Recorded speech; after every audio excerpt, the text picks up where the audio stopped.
दुनिया के अंदर कोई इंसान हो, हर इंसान जन्नत में जाना चाहता है और कुरान ने बहुत वाज़े लफ्ज़ों में जन्नत में दाखिले का परवाना भी एक शर्त के साथ अता फरमा दिया है। दुनिया में कौन जन्नत में जाएगा कुरान फैसला कर चुका, और जन्नत किसके लिए है ये भी कुरान फैसला कर चुका।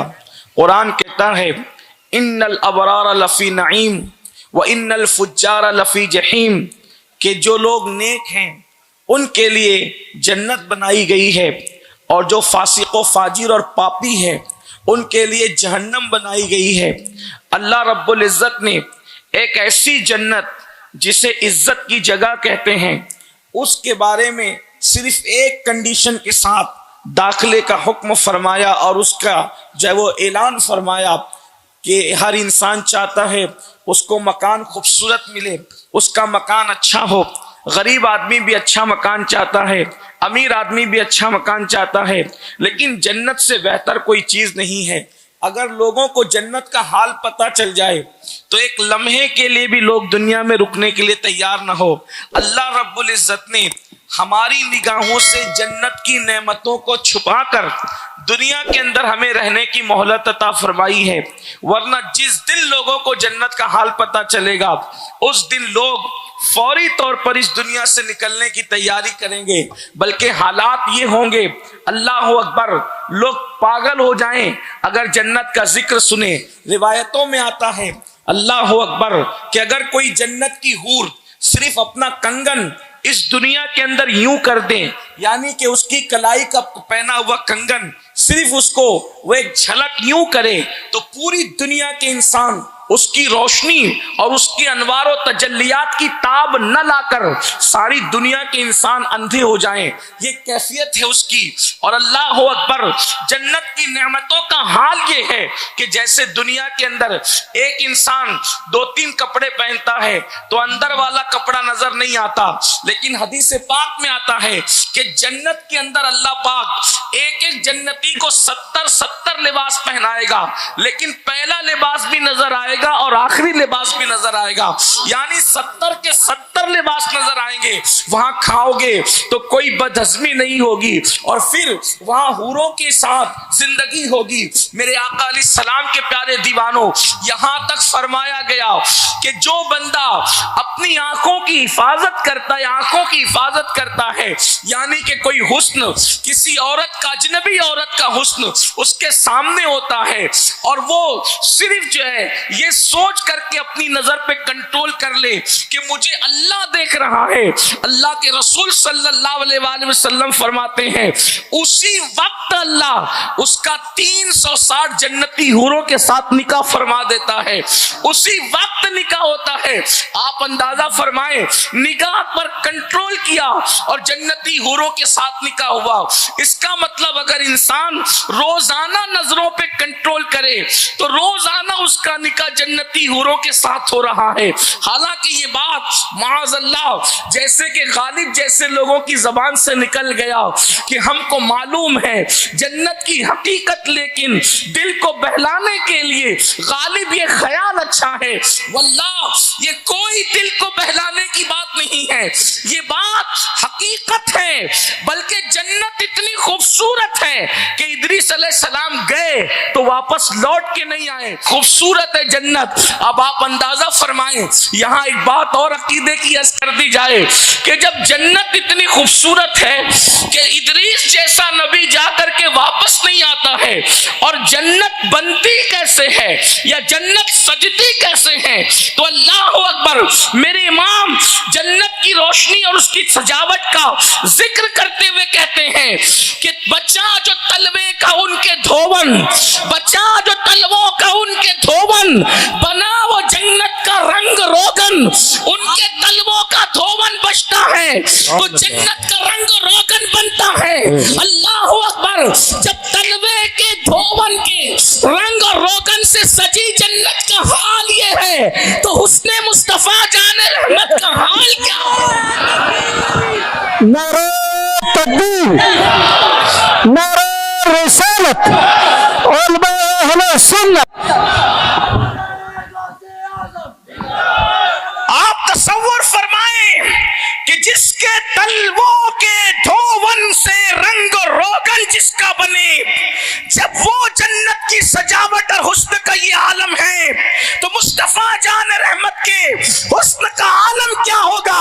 इसीलिए तो मेरे इमाम कहते हैं वो कमाले हुस्ने हुजूर है कि गुमान नक्श जहां नहीं, और यही फूल खार से दूर है, यही शम्मा है कि धुआं नहीं। क्या हुस्ने मुस्तफा की शान होगी। लेकिन मैं जन्नत का तस्करा कर रहा था और वो मालिक जन्नत है, मुस्तफा जान रहमत मालिक जन्नत है, इसलिए कि आपने इस्लाह माशरा के साथ साथ अजमत मुस्तफा जाने रहमत का तस्करा भी रखा है। बल्कि हम तो ये कहते वल्लाह कोई दुनिया में इस्लाह हो ही नहीं सकती जिसमें जिक्र मुस्तफा जाने रहमत ना हो। सबसे पहले जिक्र मुस्तफा जाने रहमत है। जिक्र मुस्तफा जाने रहमत के बगैर न कोई जिक्र जिक्र है, न कोई फिक्र फिक्र है, न कोई इबादत इबादत है, न कोई इबादत की लज्जत है। बल्कि अल्लाह ने तो ये फरमाया महबूब मैंने तेरा जिक्र तेरे लिए बुलंद किया, वरफाना लका जिक्रक, तेरे लिए तेरा जिक्र बुलंद किया। कैसे बुलंद किया? फरमाया जहां जहां मेरा जिक्र होगा वहां वहां तेरा जिक्र होगा। अशहदु अल्ला इलाहा इल्लल्लाह अगर अज़ान में कहा जाएगा तो अशहदु अन्ना मुहम्मदुर रसूलुल्लाह भी कहा जाएगा। अगर नमाज के अंदर अत्तहियातु लिल्लाहि वस्सलावात मेरे लिए कहा जाएगा तो अस्सलामु अलैका अय्युहन नबी तेरे लिए कहा जाएगा। अंदाजा तो करें। बल्कि यहां तक कह दिया जब मेरा जिक्र हो और तेरा जिक्र ना हो तो ऐसा जिक्र मैं कबूल ही नहीं करूंगा। जहां मेरा जिक्र, मोहब्बत तो देखें, जहां मेरा जिक्र हो और तेरा जिक्र ना हो तो मैं ऐसा जिक्र कबूल नहीं करूंगा। लेकिन हाँ जहां तेरा हो जाए और मेरा ना हो तो तेरा जिक्र मेरा ही जिक्र है। क्या मोहब्बत है, क्या इसीलिए मेरे इमाम कहते हैं जिक्र खुदा जो उनसे जुदा चाहो नजदियो वल्लाह जिक्र हक नहीं कुंजी सकर की है। एक बात याद आई, जिक्र मुस्तफा की बात है। कुछ लोग सोचते हैं हुजूर ही का जिक्र क्यों? हमने कहा अल्लाह से पूछो, इसलिए कि हमने तो इश्क को बांट दिया इलाकों में, खित्तों में, कबीलों में और मकातिब फिक्र में। मैं कहता हूं मकातिब फिक्र बंद करो, मकातिब फिक्र बंद करो और मैं कदे इश्क की तरफ बढ़ो। मकातिब फिक्र बेअदबियां सिखाते हैं और मैं कदे इश्क ईमान की मेराज और उसकी बुलंदी तक पहुंचाता है। इसीलिए हमारा मसलक इश्क मोहब्बत है और हमारा इमाम भी इमाम इश्क मोहब्बत है। हमारे यहाँ इश्क मोहब्बत के सिवा, बल्कि तो उन्होंने कह दिया हम इश्क के बंदे हैं। पूरी दुनिया गाली देती रही, वो कहते हैं जो कहना है कहते रहो, हम इश्क के बंदे हैं, क्यों बात बढ़ाई, बातें करते रहिए जिसको जो करना। लेकिन हकीकत जो है वो ये है। एक मर्तबा लोगों ने अल्लाह के रसूल से पूछा या रसूल ये बताएं कि अल्लाह कैसा है। तवज्जो है आपकी, अज़मत मुस्तफ़ा जान रहमत की बात है, मैं कुरान पेश कर रहा हूँ। मैं अपनी गुफ्तगू को जो आयत पढ़ी उस पर भी जिक्र करूंगा वक्त रहा तो, लेकिन बात आई है तो अर्ज करूं, क्योंकि जब आशिक लोगों के चेहरों को देखो दिल पे इश्क के तार ही जो है वो ऐसे छिड़ते हैं दिल के बरबत पर कि दिल चाहता है कि अब इसके सिवा कोई नगमा ना गुनगुनाया जाए। इसलिए कि यही वो नगमा है जो हर सांस पे गाया नहीं जाता। मोहब्बत के लिए कुछ खास दिल मखसूस होते हैं, ये वो नगमा है जो हर सांस पे गाया नहीं जाता। लेकिन मोरबा वालों तवज्जो है आपकी कि अल्लाह के रसूल से हुजूर से पूछा गया अल्लाह कैसा है, अल्लाह कैसा, आप तवज्जो करें कैसा है अल्लाह। तो अल्लाह पाक ने एक सूरत को अपने लिए खास की और उसमें अल्लाह का पाक ने गोया के फैसला फरमाया कि मेरे सिवा किसी का जिक्र नहीं होगा। इसीलिए उसको खास किया और उसको सूरतुल खास नहीं रखा बल्कि उसका नाम सूरतुल इखलास रखा। उलमा से पूछें खास और इखलास में कितना फर्क है, तफजील के साथ है ना। जैसे कबीर बड़ा, अकबर बहुत बड़ा, सही समझते हैं ना आप, यानी तफजील के साथ ये। तो इसमें खालिस पीवर, अब पीवर किसको कहते हैं? पीवर का मतलब उसमें कोई दूसरी जिन्स नहीं मिली हो, ये पीवर। लेकिन उसका नाम सूरह खालिस नहीं है। जिसमें अल्लाह ने अपनी शान बयान की उसका नाम है सूरतुल इखलास, इन तफजील के साथ, यानी खालिस से भी बढ़कर। इसीलिए आप देखें हर सूरत में कुछ ना कुछ मिला जुला कर मजमून आया है। सूरतुल फातिहा में मिले जुले मजामीन, बकरा में मिले जुले मजामीन, आल इमरान में मिले जुले मजामीन, इसी तरीके से सूरतुल माइदा में, अनाम में, और जितनी सूरतें देख लें सब में मिले जुले मजामीन। हत्ता के सबसे मुख्तसर सूरत है सूरतुल अस्र, और मुख्तसर सूरत है सूरतुल कौसर, उसमें भी एक मजमून नहीं है, कम से कम 4 मजमून उसके अंदर बयान कर दिए गए हैं। अगर आप अस्र को देखें तो वल अस्र, जमाने की कसम, कसम आ गई। उसके बाद इन्नल इंसान लफी खुस्र, और इंसान घाटे में है, एक मजमून आ गया। घाटे से कौन बचता है? इल्लल्लदीना आमनु, जो ईमान लाए, और वतवासो बिल हक वतवासो बिस्सब्र, जिन्होंने हक की वसीयत की, सबर पर जमे रहे। 4 मजमून एक सूरत में। सूरतुल कौसर मुख्तसर सूरत, इन्ना आतैना कल कौसर, ऐ महबूब हमने आपको कसरतें अता की। एक मजमून हो गया अजमत मुस्तफ़ा पर। फिर उसके बाद फसल्लि लिरब्बिका वनहर, फिर उसके बाद 2 मजमून और बयान किए, सो आप नमाज पढ़िए, कुर्बानी कीजिए। इन्ना शानियका हुवल अब्तर, चौथा मजमून इसमें भी आ गया।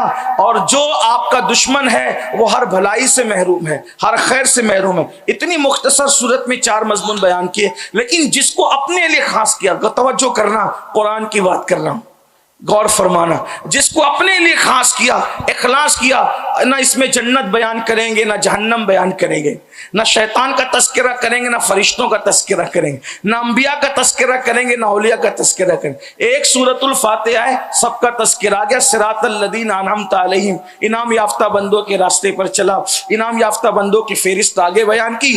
तफसीर कुरान बिल कुरान के तहत अनअमल्लाहु अलैहिम मिनन नबिय्यीन वस्सिद्दीकीन वश्शुहदाई वस्सालिहीन, यानी आप देखिए कोई सूरत ऐसी नहीं है जो जिसमें एक मजमून है। और फिर कुरान की खूबसूरती भी यह है, कलामुल्लाह का हुस्न क्या कहिए उसको, कि अल्लाह अकबर, उन्वान बदलता है, बदलते वक्त पता भी नहीं चलता है, और उन्वान मुकम्मल बदल जाता है।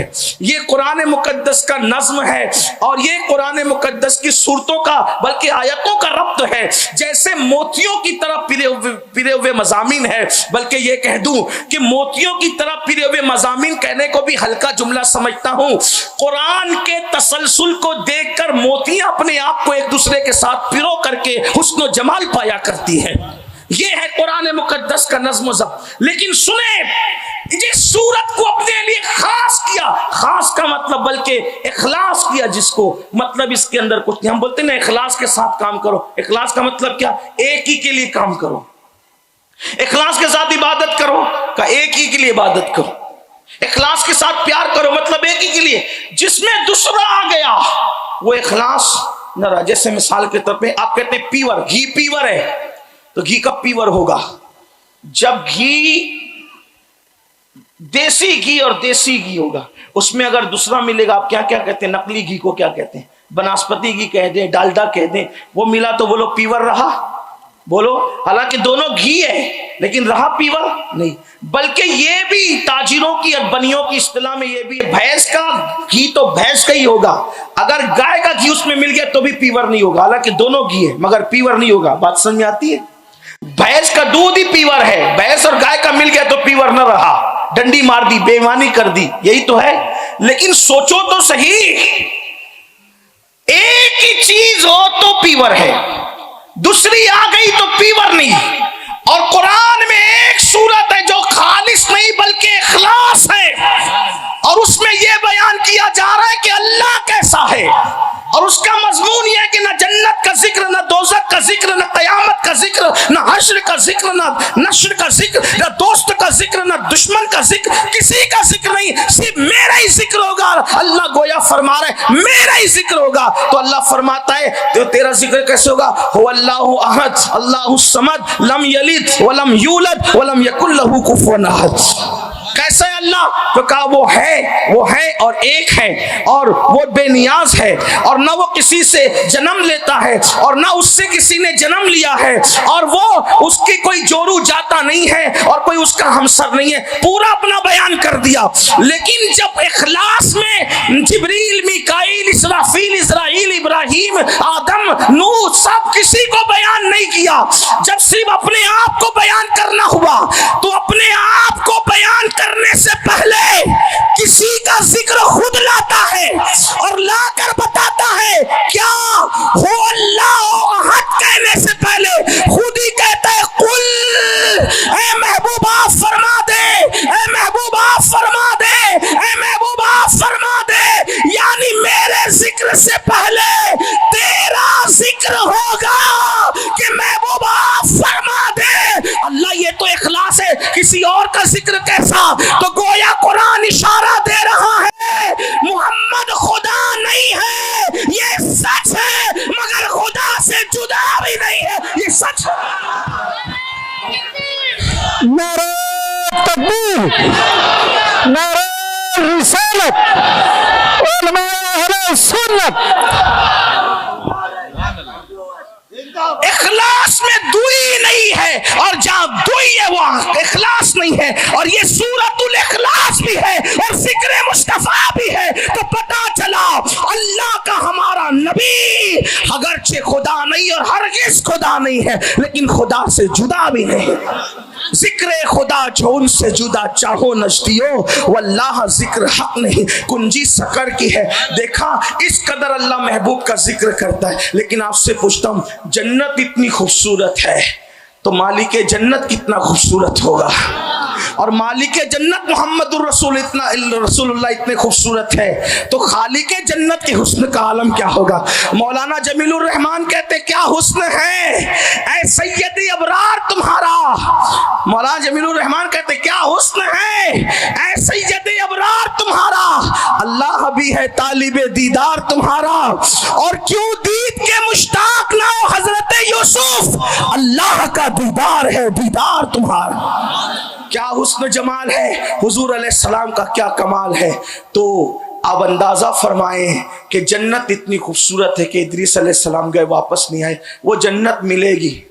आज हर आदमी ठेकेदार बना है कि मुझे मिलेगी। कुरान कहता है मिलेगी किसको? तो कुरान कहता है इन तजतनिबु कबाइरा मा तुनहौना अन, अगर तुम बड़े गुनाहों से बचो, गुनाह कबीरा से बचो जो तुम्हारे लिए मना कर दिए गए। किससे बचना है? तवज्जो करें, ईमान और अकीदा अगर सलामत है एक ही कंडीशन पे जन्नत मिलनी है। क्या? गुनाह कबीरा से बचो जो तुम पर मना कर दिए गए हैं। फिर क्या कहा? वनुकफ्फिर अन्कुम सय्यिआतिकुम, बड़े गुनाहों से तुम बचोगे उसके बाद के सारे गुनाह तो हम यूं ही माफ कर देंगे। अगर कबीरा से बचोगे दूसरे हम खुद ही माफ कर देंगे। और फिर क्या वादा किया? वनुदखिलकुम मुदखलन करीमा, और हम तुम्हें इज्जत के ठिकाने की जगह यानी जन्नत में दाखिल फरमा देंगे। जन्नत किसको मिलेगी? गुनाह कबीरा से बचने वालों को। और गुनाह कबीरा क्या है? और कुरान ने क्या कहा? वनुदखिलकुम मुदखलन करीमा, इज्जत के ठिकाने में, इज्जत के मकाम पे दाखिल करेंगे जिसे जन्नत के। और याद रखना अल्लाह जहां डराता है, तवज्जो करना, कुरान का नज़्म ये भी, जहां अल्लाह डराता है जिसको वईद कहते हैं, वो सजा देगा या नहीं देगा इसमें दो चीजें हैं। तवज्जो है आपकी, यही खास बात है। अगर अल्लाह डराए कि हम जहन्नम में डालेंगे तो उसमें दो चीजें, वो डालेगा भी नहीं भी डालेगा। क्यों? क्योंकि वईद है। वईद बयान करके उसको मुकम्मल न करना ये करम है। तवज्जो, वईद मिसाल के तौर पे बाप बच्चे का स्कूल नहीं जाएगा तो मारूंगा, लेकिन अगर वो मारे तो उसने अदल किया, और अगर नहीं मारे तो उसने करम किया। ये झूठ नहीं होगा। क्यों? क्योंकि इसने वईद की, डराया। तो जहां जहां वईद है वहां दो एहतिमाल है। क्या? या तो सजा मिलेगी या तो माफ करेगा ये। लेकिन जहां वादा करता है वहां एक ही कंडीशन है कि जो वादा किया है इन्नल्लाह ला युखलिफुल मियाद, उसका वादा गलत नहीं हो सकता। तो अब क्या माना बन रहे आयत के? वनुदखिलकुम मुदखलन करीमा, ये वादा है, वादा वईद में दो चीजें, या तो होगा या तो नहीं होगा। सजा दे तो अदल है, माफ कर दे तो करम है। और हालांकि वो खुद कहता है हदीस कुदसी में, सबकत रहमती अला गदबी, कि मेरी रहमत मेरे गजब पे सबकत ले गई है। यानी कि वहां तो तुम करम ही करम का जलवा देखोगे, मगर वो वादे के खिलाफ नहीं करेगा। तो ऐलान किया जाता है, अगर तुम गुनाह कबीरा से बचोगे तो हम तुम्हें इज्जत के ठिकाने जन्नत में दाखिल करेंगे। ये अल्लाह का वादा है। गुनाह कबीरा से दुनिया में बचते चले जाओ और जन्नत की राह के मुसाफिर बनते चले जाओ। सहाबे किराम ने पूछा, या रसूल अल्लाह, गुनाह कबीरा क्या है, यानी बड़े गुनाह क्या है? तो पहले सुन ले, सगीरा कबीरा ये तो मुहक्किकीन फुकहा ने बयान किए हैं, लेकिन हकीकत में कोई गुनाह छोटा नहीं है।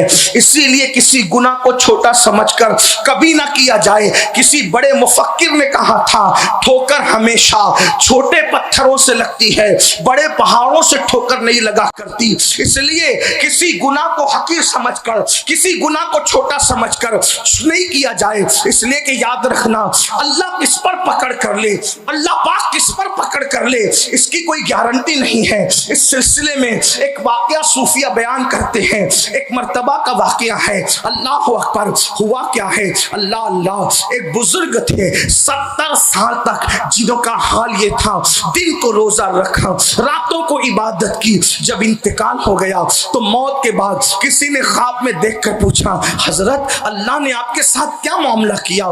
तो बुजुर्ग फरमाते हैं, अभी तक बख्शिश नहीं हुई, अभी तक मगफिरत नहीं हुई। थोड़ा सा खूगरे हमद से थोड़ा सा गिला भी सुन लो। आज हम क्या सोचते हैं, जो नमाज पढ़ते पढ़ते मरा यकीनन जन्नत में जाएगा। हाँ हाँ, जो तिलावत करते करते मरा यकीनन जन्नत में जाएगा। रोजे की हालत में मरा यकीनन जन्नत में जाएगा। याद रखना, जन्नत में जाने के आसार है, लेकिन वो गैरत वाला खुदा पता नहीं क्या फैसला करे। याद रखिए, बड़े बड़े इबादत गुजारों को मगफिरत के बगैर रोक दिया गया है। बेशुमार वाकयात है। इसलिए याद रखना, मगफिरत की किसी के साथ गारंटी नहीं है नाम लेकर कि अमीनुल कादरी की मगफिरत करेंगे, फुला की करेंगे, फुला की करेंगे, फुला की करेंगे। सारी इबादतें करके भी अगर वो मगफिरत को रोक दे तो याद रखना कुछ मिलने वाला नहीं है। बल्कि एक बात आपसे कहूं, अल्लाह ने महबूब से चंद चीजों की दुआ करने का हुक्म फरमाया। चंद चीजों की, बिन मांगे सब दिया, इन्ना आतैना कल कौसर, सारी नेमतें अता की, सारी कसरतें अता की, लेकिन चंद चीजें उनको मांगने का हुक्म दिया। उसमें से एक चीज ये भी फरमाई, कुल रब्बिग़फिर वरहम व अंत खैरुर राहिमीन। किसको हुक्म हो रहा है? ऐ महबूब यूं अर्ज करें, ए मेरे रब मेरी मगफिरत फरमा। मालिके जन्नत को मगफिरत की अहमियत बंदों को बताने के लिए हुक्म हो रहा है कि महबूब आप खुद मगफिरत तलब करें। रब्बिग़फिर, ऐ मेरे रब मेरी मगफिरत फरमा, वरहम, और मुझ पर रहमत फरमा, व अंत खैरुर राहिमीन, और तू बहुत रहम करने वाला है। एक मकाम पे फरमाया, कुल रब्बी ज़िदनी इल्मा, इल्म के सवाल की बात की, और यहां मगफिरत के सवाल की बात की। इसका मतलब इल्म और मगफिरत से बड़ी कोई चीज होती है तो अल्लाह महबूब को उसको तलब करने का हुक्म देता। बेतलब सब दिया। हालांकि हुजूर के लिए वादा भी किया कुरान में सूरतुल फतह में कि हमने आपके सबब आपके अगलों के और आपके पिछलों की खताएं बख्श दिए। मगफिरत का हुजूर से वादा कर लिया गया है, लेकिन तालीम उम्मत के लिए मगफिरत की दुआ मांगने का हुजूर अलैहिस्सलाम को कहा जा रहा है। इससे पता चला कि मगफिरत किसी की भी यकीनी नहीं है। अगर अल्लाह चाहे बख्श दे, वो चाहे तो करोड़ों शराबियों को, पापियों को बख्श दे, और वो चाहे तो 400-400 साल 500-500 साल इबादत करने वालों को रोक ले। इसलिए जब तक दोनों पैर जन्नत में ना पहुंच जाएं, उस वक्त तक बेफिक्र होकर अपने आप को जन्नती समझने की जरूरत नहीं है। उम्मीद भी की जाए और खौफ भी की जाए। मजमऊ ज़वाइद में एक रिवायत लिखी हुई है, अल्लाह के रसूल अलैहिस्सलाम फरमाते हैं, जो अपने आप को कतई और यकीनी जन्नती समझे, मैं मोहम्मद ऐलान करता हूं कि वो जहन्नमी है। क्योंकि ईमान खौफ और रिजा के दरमियानी कैफियत का नाम है। लोग आज जन्नत के बारे में पता नहीं क्या सोचते, बल्कि आज तो जन्नत की तौहीन की जाती है। अरे ये जन्नत लेकर हम क्या करेंगे। मैं कहता हूँ खुदा करे जन्नत मिल जाए तो बेड़ा पार हो जाए। हुजूर अलैहिस्सलाम ने खुद जन्नत की दुआ फरमाई है, बार बार दुआ की। रमजानुल मुबारक में सहाबा को ताकीद फरमाई कि जन्नत का याद रखिए। मेरे आका सल्लल्लाहु अलैहि वसल्लम के दीवानों, एक वो बुजुर्ग 70 साल तक के रोजे रखे, इबादतें की, मरने के बाद, मौत के बाद ख्वाब में देखा, कहा अभी तक मगफिरत नहीं हुई। कहा हजरत मगफिरत नहीं हुई? कहा एक गुनाह हो गया था, एक गुनाह। कहा आपसे गुनाह? हाँ, क्या गुनाह? फरमाया मैं अपने आंगन में बैठा था और बारिश का मौसम नहीं था और अचानक बारिश शुरू हुई तो मेरी जबान से निकल गया उफ, ये बेवक्त की बारिश।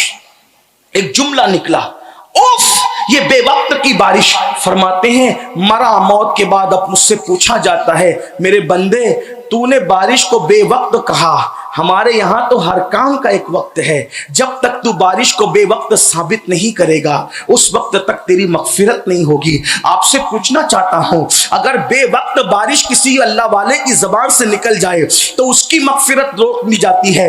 मुसलमानों जरा तसव्वुर करना, अपनी माँ और बहनों से भी पूछता हूं, हम क्या क्या बोलते हैं दिन भर में। इसकी गीबत, उसकी गीबत, उसकी चुगली, उसकी बुराई, उसकी इज्जत पे हमला, उसकी आबरू पे हमला। जबान से क्या कर रहे हो, ये भी गुनाह कबीरा है। याद रखना, उम्मत की अक्सरियत या तो जबान की वजह से जहन्नम में जाएगी या तो आंखों की बेरारवी की वजह से जहन्नम में जाएगी। अपनी जबान पे कंट्रोल करो, अपनी निगाहों पे कंट्रोल करो। अल्लाह अकबर। तो किसी गुनाह को छोटा समझकर न करो और किसी नेकी को छोटी समझकर छोड़ मत दो, इसलिए कि कभी ऐसा भी हुआ बहुत छोटी नेकी किसी ने की और अल्लाह ने उसी के सदके में बख्श दिया। बल्कि यहाँ पर एक बात अर्ज कर दी जाए ताकि गुफ्तगू समझने में आसानी हो। हुज्जतुल इस्लाम इमाम गजाली रहमतुल्लाहि ताला अलैह बड़े सूफिया में से है, अपने दौर में 500 किताबें लिखी, बड़े अजीम थे, नेक थे, मुत्तकी थे, परहेजगार थे। आज भी उनकी किताबों में वो तासीर है कि मज़ामीन बयान कर दो तो लोगों के दिल पर चोट करते उनके बयान करदा मज़ामीन। जब उनका इंतकाल हुआ, अल्लाह अकबर, इंतकाल हुआ तो इंतकाल के बाद क्या हुआ, अल्लाह अकबर, अल्लाह अकबर। किसी ने सवाल किया कि है इमाम गजाली, अल्लाह ने आपके साथ क्या किया? फरमाया बेटा सारी इबादतें तो दर्जे बुलंद कर गई, सारी किताबें लिखना तो दर्जे बुलंद कर गई, सारी नेकियां तो दर्जे बुलंद कर गई, मगफिरत उस बात पर हुई जिसकी तवक्को न थी। एक बहुत छोटी सी नेकी की वजह से मगफिरत हुई। कहा वो कैसे? कहा कि एक दिन मैं किताब लिख रहा था, किताब लिखते लिखते मेरे कागज पर अल्लाह अकबर एक चूंटी आई जिसके मुंह में दाना था और वो दाना लेकर के चल रही थी। मैंने सोचा गजाली उठा कलम और दबा दे इस चूंटी को, तो मैंने कलम उठाया चूंटी को दबाने के लिए, लेकिन फौरन ख्याल आया गजाली एक नन्ही सी चूंटी को मारकर तुझे मिलना क्या है, एक कमजोर सी चूंटी को मारकर तुझे मिलना क्या है,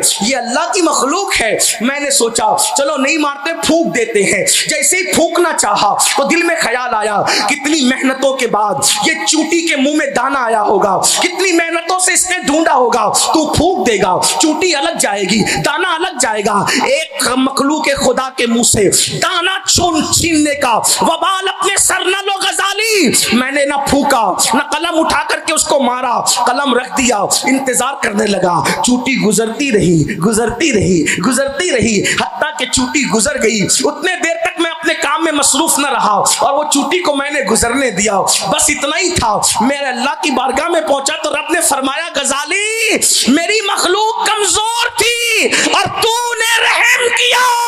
जा तू कमजोर और हम ताकत वाले हैं, हमने तुझ पे रहम किया और तेरी मगफिरत फरमा दी। एक चूंटी पे रहम करने की वजह से अल्लाह पाक ने मेरी मगफिरत कर दी। देखा वहां कितने बड़े की पकड़ हो गई और यहाँ कितनी छोटी सी नेकी की वजह से बख्शिश हो गई।